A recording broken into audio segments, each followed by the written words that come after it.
Historia Universal Contemporánea, un podcast sobre el pasado reciente y a veces no tan reciente de la humanidad.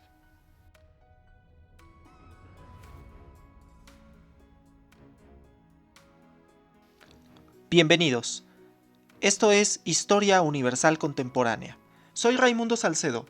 Es la quinta temporada del podcast y en esta temporada tenemos como temática eje la Segunda Guerra Mundial. Así que en este nuevo episodio habremos de platicar sobre la batalla de Francia en 1940, en aquellos días tan sombríos de la Segunda Guerra Mundial. Sin mayor preámbulo, hablemos de historia.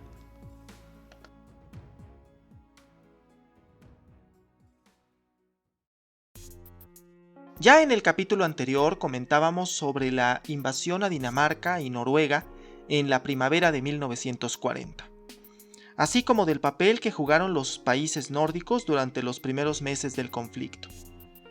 Algo que he puntualizado en otras ocasiones, pero que me gustaría que quede perfectamente claro, es que a pesar de que las declaraciones de guerra se sucedieron en septiembre de 1939, Francia y el Reino Unido no habían iniciado ataques directos para con Alemania y viceversa.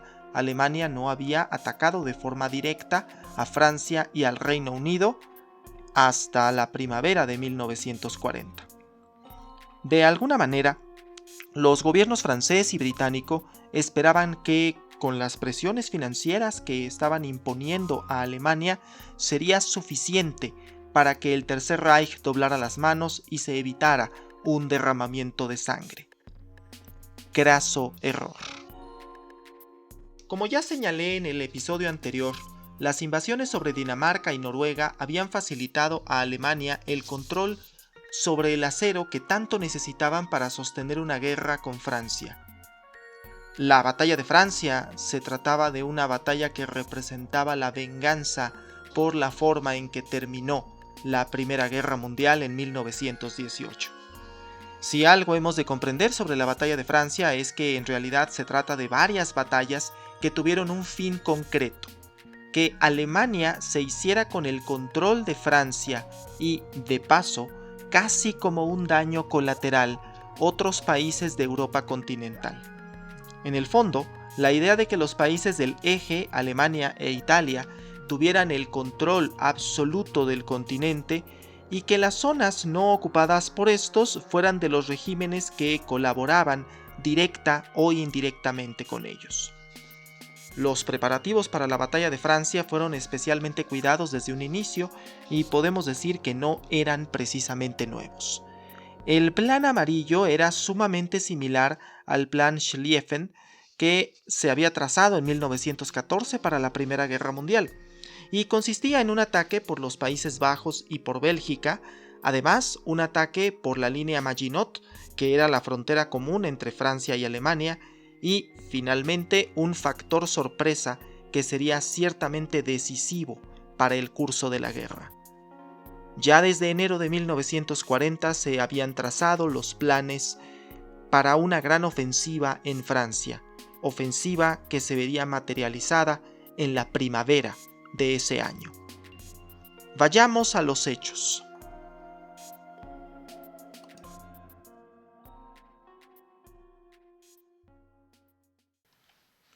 Librada entre el 10 de mayo y el 25 de junio de 1940, la batalla de Francia cambió el destino de Francia y de gran parte de Europa por los siguientes años. El 10 de mayo de 1940 las fuerzas alemanas iniciaron la ofensiva contra Francia y los Países Bajos bajo el esquema, ahora perfeccionado en Dinamarca y Noruega, de la guerra relámpago o Blitzkrieg. Esta estrategia buscaba sorprender a las fuerzas aliadas y evitar una prolongada guerra de trincheras como había sucedido en la Primera Guerra Mundial. Y vaya que lo lograron. El comienzo de la Blitzkrieg fue avasallador. Las fuerzas alemanas bajo el mando del general Gerd von Rundstedt avanzaron rápidamente a través de los Países Bajos y Bélgica, superando las defensas aliadas.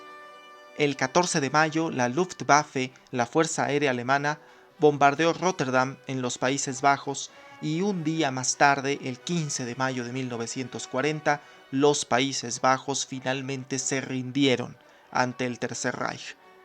En palabras de Williamson Murray y Alan Millett, es claro que el 14 de mayo fue el último momento en que los franceses tuvieron una oportunidad de frenar el avance alemán.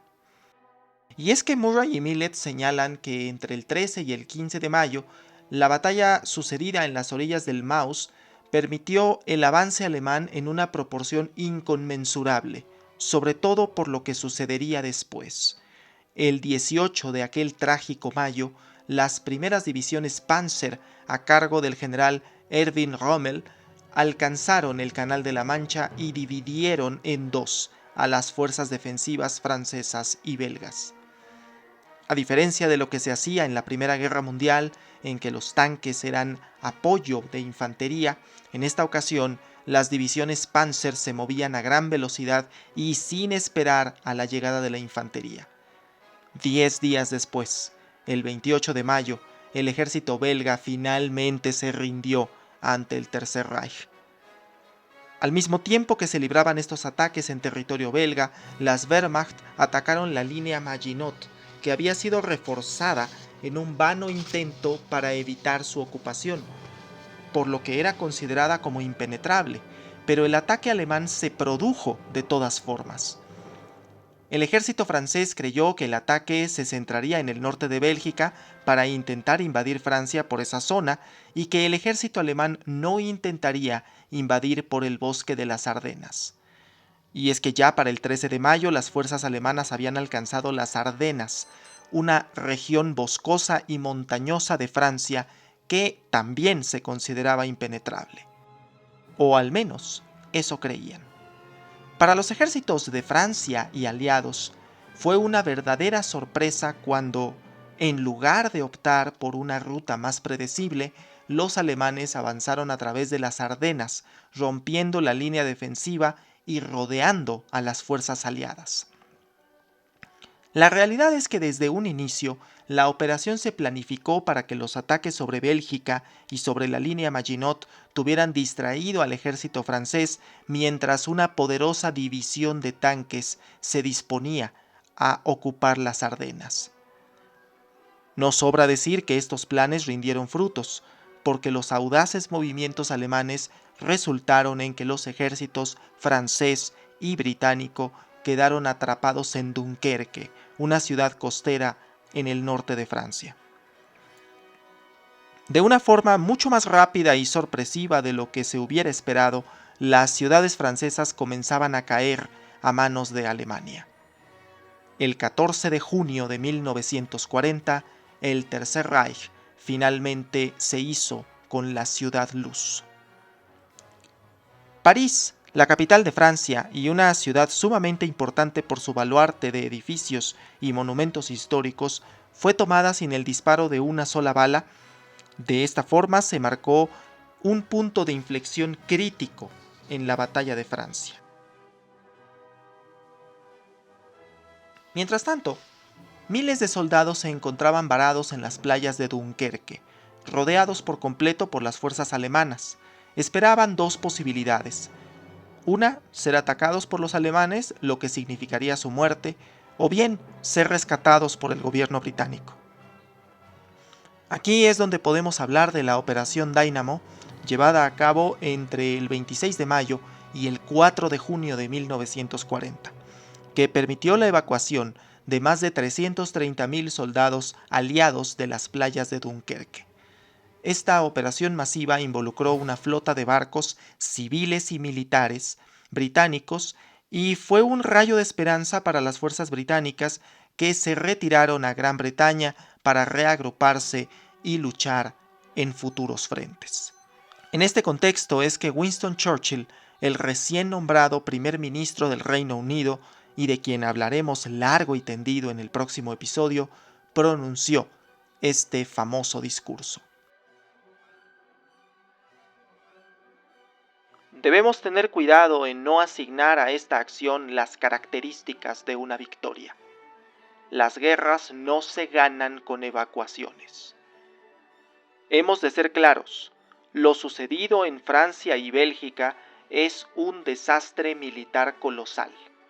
Hemos sido informados de que Herr Hitler quiere invadir nuestras islas. No podemos flaquear o fallar. Continuaremos hasta el final. Debemos pelear en Francia. Debemos pelear en los mares y en los océanos. Pelearemos cada vez con mayor confianza y mayor fuerza en el aire. Defenderemos nuestra isla, cueste lo que cueste. Pelearemos en las playas, pelearemos en las pistas de aterrizaje, pelearemos en los campos y en las calles, pelearemos en las colinas.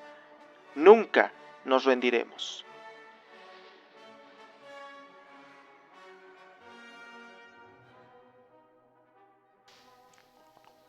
El 22 de junio de 1940, el gobierno francés solicitó un armisticio que fue firmado en Compiègne. El armisticio más humillante de la historia de Francia se firmó en el mismo vagón de tren en el que 22 años antes se había firmado el armisticio del 11 de noviembre de 1918. La crónica de ese día es curiosa porque Hitler llegó al emplazamiento, el mismo que había visto a los alemanes rendirse en 1918 y en donde existía una placa conmemorativa de ese hecho, una placa que Hitler miró con desdén. Los alemanes se sentaron del lado que lo habían hecho los franceses en 1918 y leyeron las condiciones del nuevo armisticio. La rendición de Francia a Alemania, dividiendo al país en dos zonas, la ocupada por los nazis en el norte y el gobierno de Vichy en el sur, que colaboró con los alemanes. Alemania finalmente había cobrado venganza por lo sucedido en el final de la Primera Guerra Mundial.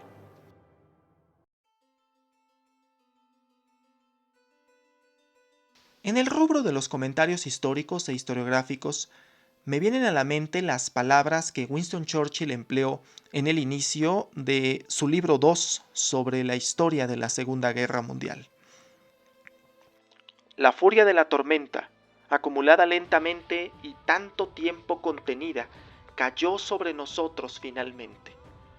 4 o 5 millones de hombres se enfrentaron entre sí en el choque de la más despiadada de todas las guerras de las que tenemos constancia. Al cabo de una semana, el frente de Francia, tras el que nos habíamos acostumbrado a vivir durante los años difíciles de la guerra anterior y la fase inicial de esta, se quebró irremisiblemente. En 3 semanas, el famoso ejército francés sufrió una derrota aplastante y nuestro ejército británico fue arrojado al mar y perdió todo su equipo. En un plazo de 6 semanas nos encontramos solos, casi desarmados, con Alemania e Italia triunfantes, dispuestas a echársenos encima, con toda Europa dispuesta al poder de Hitler y con Japón fulminándonos desde el otro lado del mundo.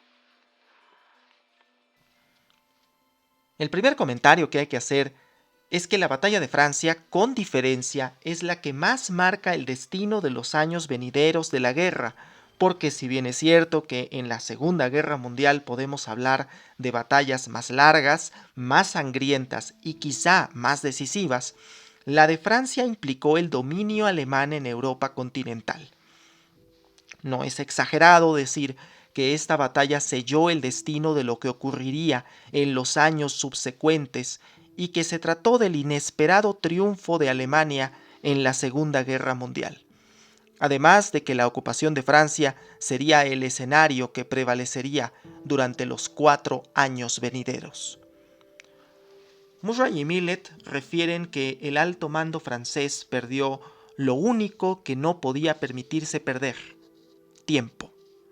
Los errores de cálculo del ejército francés, aunados a que Alemania estaba decidida a toda costa a evitar que el estancamiento de la Primera Guerra Mundial se repitiera, fueron factores fundamentales para el desastre. En definitiva, el ejército francés no estaba preparado para la treta que les fue tendida desde Berlín y los planes que Hitler elaboró desde enero de 1940. algo que es descrito muy bien por una frase del mismísimo Adolf Hitler. La única y mayor lección de la historia es que nadie entendió las lecciones de la historia. Una frase que, más adelante, tendrá que aplicarse a él mismo. Pero eso será en otro episodio. Esto se agrega a que mientras los soldados y alto mando francés consideraban que la guerra que libraban era muy similar a la Primera Guerra Mundial y emplearon la misma lógica que en 1914, los soldados y el alto mando alemán tenían muy claro que ese no era el tipo de guerra que libraban, ese no era el tipo de guerra que querían librar. Un lugar común al que se ha arribado en la interpretación de todos estos hechos es que los soldados franceses se vieron desmotivados tras darse cuenta de que los alemanes estaban atacando por todos los frentes posibles. Y es que un factor que debe considerarse es que la moral de los soldados y oficiales aliados, incluyendo las fuerzas expedicionarias británicas, se vieron avasallados por los tanques alemanes y que avanzaban a gran velocidad y ya no solo como un acompañamiento de la infantería, sino como divisiones autónomas. Esta es quizá una de las razones por las que aún a más de 7 décadas de haber ocurrido y que ya se considera un tanto cuanto obsoleta la Blitzkrieg, se sigue enseñando este método de guerra en las academias militares. Winston Churchill fue en repetidas veces a Francia para buscar elevar la moral de los oficiales británicos ante la situación. El factor moral es muy importante, pero también el hecho de que las fuerzas alemanas se coordinaron de tal manera que los tres frentes de ataque tuvieron victorias y le impidieron al enemigo reaccionar ordenadamente. Murray y Millet refieren: la cansada infantería alemana que tomó los altos detrás del Maus y que abrió camino para la embestida de los blindados hasta la costa hizo inevitables la caída de Francia, la invasión de Rusia, la solución final y el derrumbamiento de la posición de Europa en el mundo. La victoria alemana estuvo peligrosamente cerca de destruir la civilización occidental. Y es que nos encontramos ante lo que Churchill llamó la mejor hora de Hitler. El momento en que se encuentra con mayor poder y determinación sobre lo que hará en la guerra y la culminación de años de discurso político de odio y de confrontación. Porque la población civil francesa se veía ahora como extranjera en su propio país. El odio alemán para con los vencedores de la Primera Guerra Mundial era manifiesto y el hecho de tener ocupada la ciudad del amor era un símbolo, visto desde la perspectiva alemana, por supuesto, de que Alemania era la vencedora y que debió ganar en 1918. Esa repulsión y aire de superioridad que los franceses tenían para con los alemanes en el periodo entre guerras ahora se volteaba al invertirse los papeles, porque ahora Alemania era la vencedora y Francia era la vencida. La larga noche que se había ceñido sobre Polonia, Dinamarca, Noruega y Checoslovaquia ahora lo hacía sobre Francia. Sobre la batalla de Francia existe una amplia bibliografía. Historiadores franceses, alemanes, ingleses y estadounidenses han tratado el tema y la historiografía coincide por lo general en que se trató de una batalla decisiva para todo lo que sucedería después. Además, la batalla de Francia ha sido retratada en varias de sus facetas. Quizá la más reciente y célebre es la cinta Dunkerque de 2017, dirigida por Christopher Nolan. Dentro del contexto general de la invasión de Francia y sus efectos se tiene este clásico de clásicos del cine que es Casablanca, una película estadounidense de 1943 cuya importancia radica también en ser de las pocas producciones que retratan la guerra antes de que terminara. No puedo cerrar este episodio como estudioso de la historia y de la historiografía que soy sin señalar que la ocupación de Francia acarreó la muerte de uno de los historiadores más importantes del siglo XX, Marc Bloch. quien fundó la Escuela de los Anales, una escuela historiográfica que cambió por completo la forma de hacer, escribir y concebir la historia y las fuentes. A Marc Bloch, los historiadores del presente, le debemos muchísimo.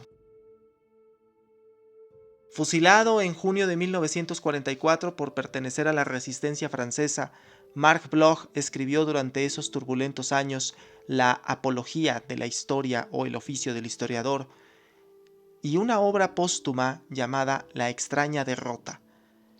En esa obra escribió esta frase que servirá para cerrar el episodio. Afirmo, pues, si es necesario frente a un antisemita, que soy judío.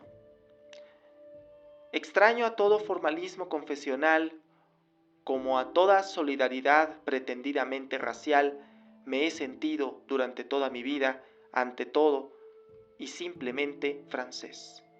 Muero como he vivido, como un buen francés.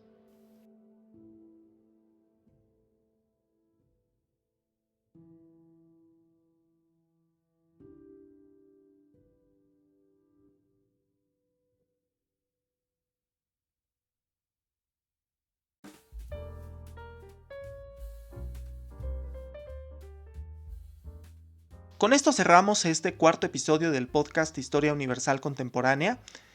Agradezco que hayas llegado hasta el final de este episodio. El próximo habrá de tratar sobre la batalla de Inglaterra y se estrenará el 4 de noviembre de 2023.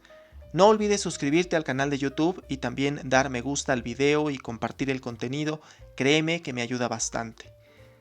De igual manera puedes considerar hacer alguna donación a través del enlace de PayPal que se encuentra en la descripción de este episodio. Te invito a seguir el contenido del podcast Conciencia Histórica que podrás encontrar en la pestaña Más contenido similar en Spotify o también en mi canal de YouTube. Muchas gracias y hasta la próxima.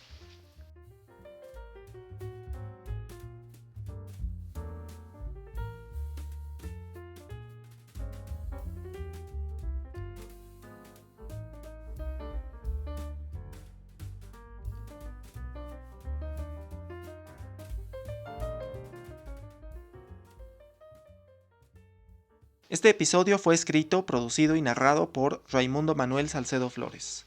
La bibliografía consultada por estricto orden alfabético del autor es Marc Bloch, La extraña derrota; Winston Churchill, La Segunda Guerra Mundial; Joshua Levine, Dunkerque; Anthony McCarten, Las horas más oscuras; Williamson Murray y Alan Millett, La guerra que había que ganar.